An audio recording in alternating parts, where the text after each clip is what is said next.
Selamat siang Pak Dwi, hari ini saya akan mempresentasikan tentang suku Batak Karo.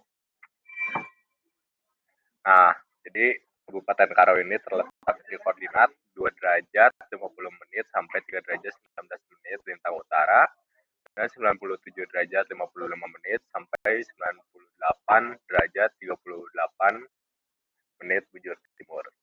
Nah, Kabupaten Karo ini terletak di dataran tinggi pegunungan Bukit Barisan yang berada pada ketinggian 400 sampai 1600 meter.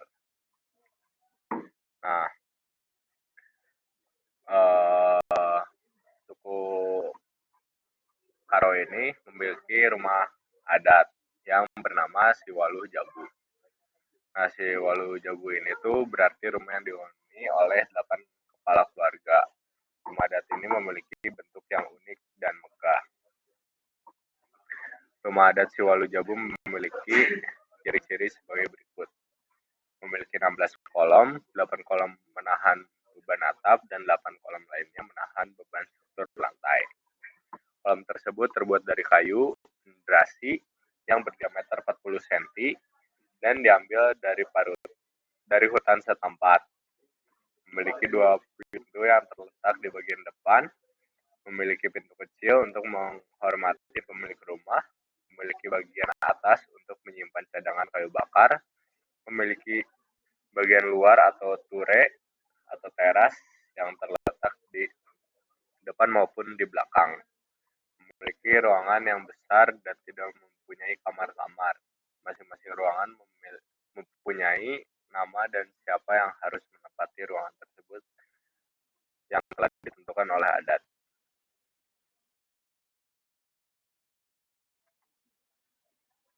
Nah, makanan khas Karo ini itu babi panggang. Sebagai makanan pokok yang dihidangkan bersama sayur singkong, sambal darah, sambal hijau, dan kuah sop. Nah, rata-rata pada sayur singkong dicampur andaliman yang memberikan rasa asam segar yang menggugah selera makan. Nah, untuk pakaian adatnya disebut kain merah karena wisgara didominasi dengan warna merah atau kadang dipadukan dengan warna lain seperti hitam dan putih. Kemudian dihiasi dengan tenunan benang berwarna emas dan perak yang membuatnya terlihat mahal dan elegan.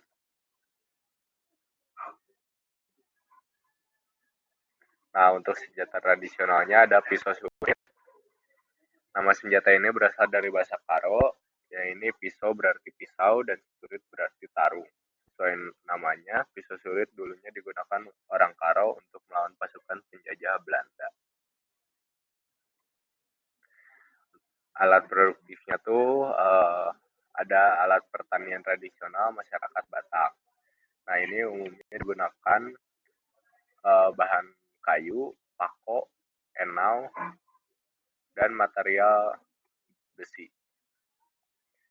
Sisir dan tiol-tiol digunakan saat membajak atau mengemburkan tanah dengan memanfaatkan kerbau. Nah, untuk agamanya, mayoritas penduduk suku Batak Karo menganut agama Kristen. Agama yang dianut suku Karo adalah Kristen Protestan 57,5%, Islam 21,3%, Kristen Katolik 18,7%, Buddha 1,4%, dan lainnya 1,1%.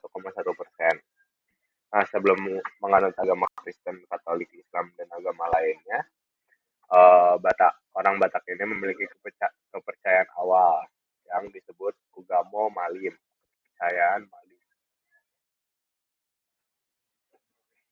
Nah, untuk adat istiadatnya ada Erpangi Kulau, upacara tradisional yang dilakukan dengan mandi di sungai atau air mengalir untuk mengusir roh jahat atau menyingkirkan diri dari pengaruh roh jahat.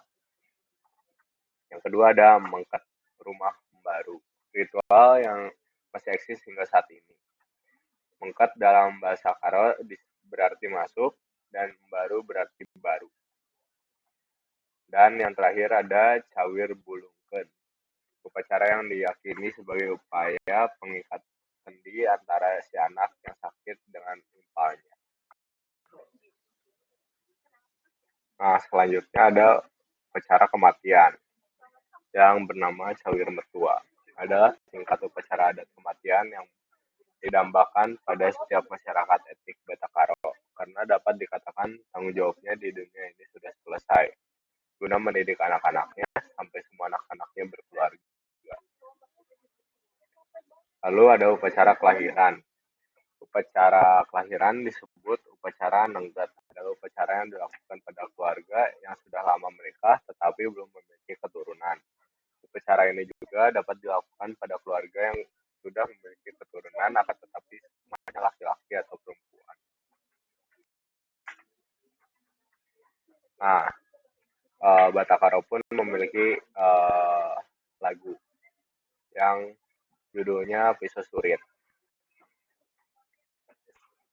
Karya komposisi nasional Jaga Depari, lagu ini juga pernah dipopulerkan oleh komposer Vicky Sianipar secara nasional pada tahun 2000-an. Lagu Pisau Surit ini bermaknakan asmara muda-mudi suku Karo di zaman peperangan melawan agresi militer Belanda di tanah Indonesia. Lalu ada alat musik.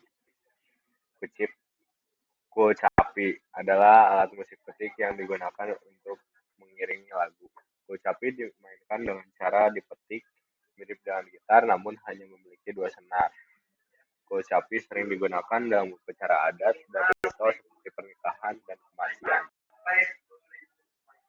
Lalu ada lukisan, lukisan umang.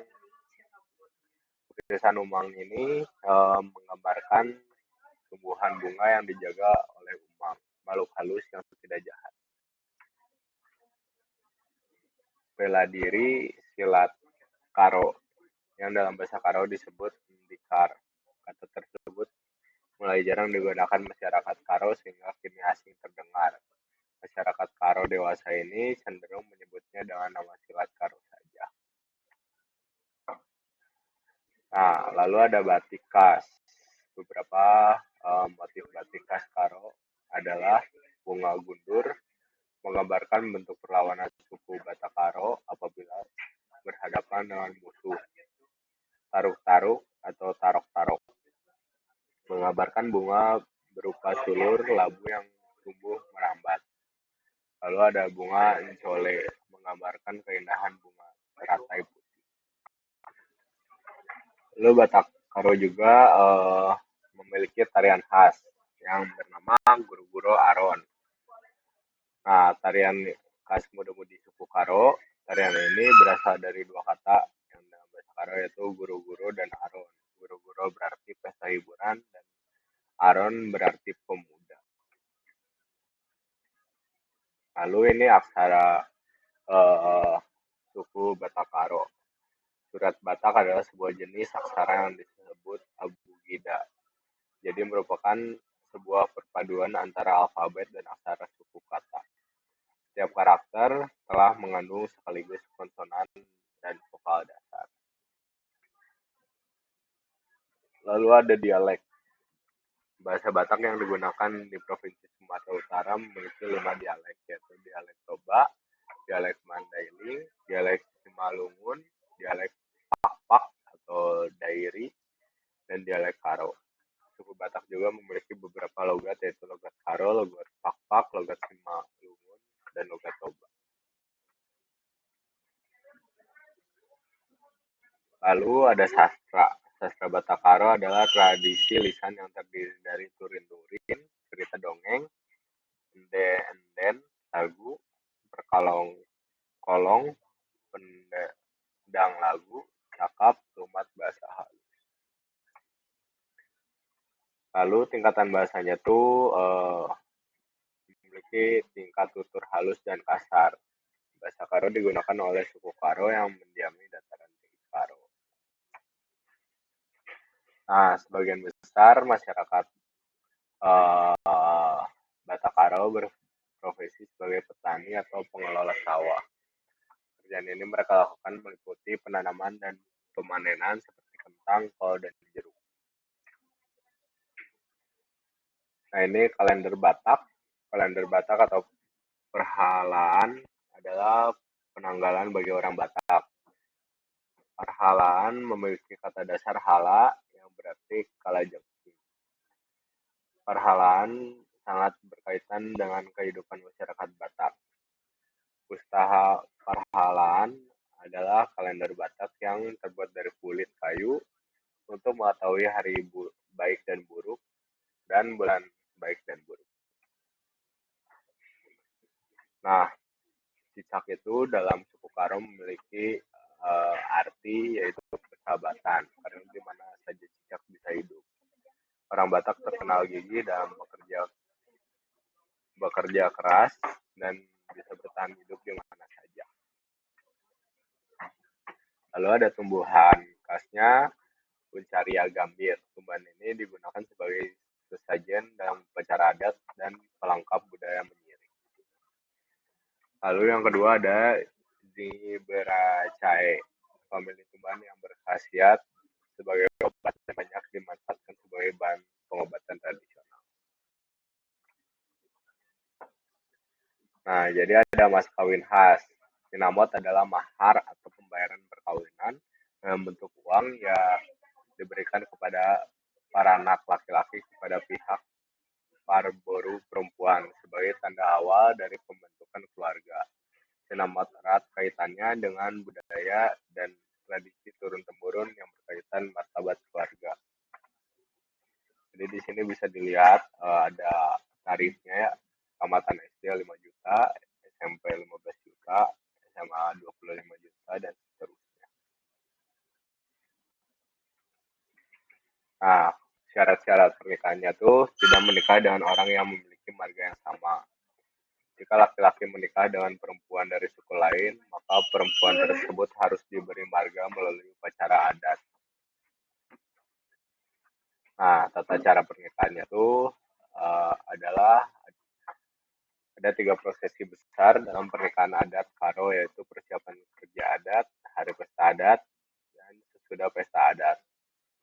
Persiapan kerja adat terdiri atas 3 tahapan, yaitu Sitandan, Ras keluarga Pekapar, Babelo, Selambar, dan Nganting Manuk.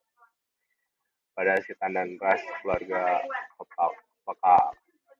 Pekapar adalah tahapan perkenalan antara keluarga kedua calon pengantin. Setelah perkenalan, barulah masuk ke tahapan Mababelo, Selambar, yang secara harafiah artinya membawa siri selembar, dan Senina bisa memberikan masukan kepada Kalimbu.